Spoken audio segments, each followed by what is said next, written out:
السلام علیکم۔ امید کرتا ہوں آپ خیریت سے ہوں گے۔ رسول اللہ صلی اللہ علیہ وسلم کی ازواج مطہرہ رضی اللہ تعالیٰ عنہم نے آپ سے پوچھا تھا کہ آپ صلی اللہ علیہ وسلم کے دنیا سے تشریف لے جانے کے بعد سب سے پہلے کون سی بیوی رضی اللہ تعالیٰ عنہ آپ صلی اللہ علیہ وسلم کے پاس پہنچے گی؟ تو آپ صلی اللہ علیہ وسلم نے یہ نہیں فرمایا کہ مجھے علم نہیں، بلکہ فرمایا جس کے ہاتھ لمبے ہیں، یعنی جو بہت سخاوت کرنے والی ہے۔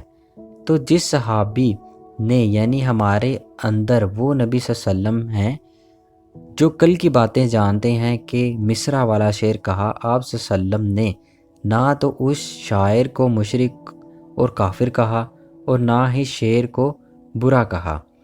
حضرت محمد بن حاتب جمحین سے روایت ہے، فرماتے ہیں رسول کریم رؤوف الرحیم صلی اللہ علیہ وسلم نے فرمایا، حلال اور حرام کا فرق ضف اور آواز سے ہوتا ہے، یعنی حلال کام اعلان سے ہوتا ہے اور حرام کام چوری سے ہوتا ہے۔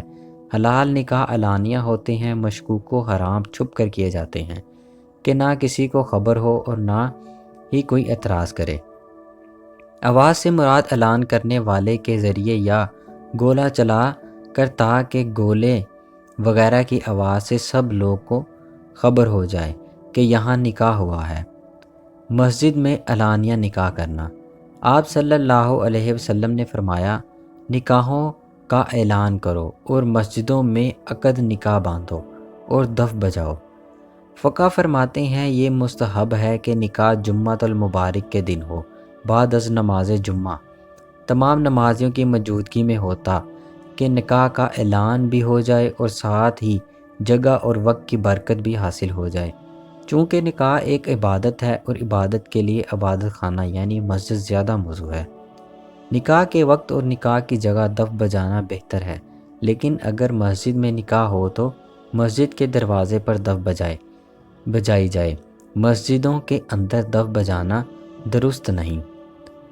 پاکیزہ ازل یا حمد و نعت کا پڑھنا۔ ام المومنین حضرت سیدہ عائشہ صدیقہ رضی اللہ تعالی عنہا نے اپنی قرابت دار انصاریہ کا نکاح کیا تو رسول کریم رؤوف الرحیم صلی اللہ علیہ وسلم تشریف لائے اور فرمایا، کیا تم نے لڑکی کو بھیج دیا؟ عرض کیا، جی ہاں۔ فرمایا، کیا تو نے اس کے ساتھ کسی کو بھیجا جو پڑھے؟ عرض کیا، جی نہیں۔ رسول اللہ صلی اللہ علیہ وسلم نے فرمایا، انصار ایسی قوم ہے جس میں پاکیزہ غزل خوانی کا رواج ہے، تم اس کے ساتھ کسی کو بھیجتی جو کہتا ہم آ گئے اور ہم کو بھی اور تم کو بھی اللہ تبارک و تعالی زندگی دے۔ نکاح کے موقع پر کھیل کود۔ حضرت عامر بن سعد سے روایت ہے، فرماتے ہیں میں حضرت قرظہ بن کعب اور حضرت ابو سعود انصاری رضی اللہ تعالی عنہ کے پاس ایک شادی میں گیا تو وہاں بچیاں اشعار پڑھ رہی تھیں۔ میں نے کہا، رسول اللہ صلی اللہ علیہ وسلم کے صحابیوں، اے بدر والو، تمہارے پاس یہ کام ہو رہا ہے تو ان دونوں سے کہا، اگر آپ چاہیں تو بیٹھ جائیں اور ہمارے ساتھ بیٹھ کر سنیں، اور اگر آپ چاہیں تو چلے جائیں، ہمیں شادی کے موقع پر کھیل کود کی رخصت دی گئی ہے۔ یہ چھوٹی چھوٹی بچیاں تھیں جو اشعار پڑھتی تھیں۔ نکاح کی مبارکباد دینے کا طریقہ۔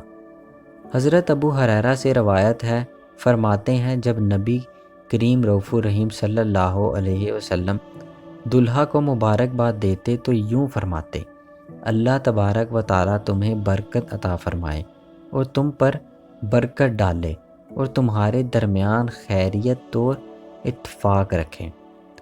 اللہ تمہیں برکت عطا فرمائے اور تم پر برکت ڈالے اور تم دونوں کو خیر و خوبی کے ساتھ اتفاق عطا فرمائے۔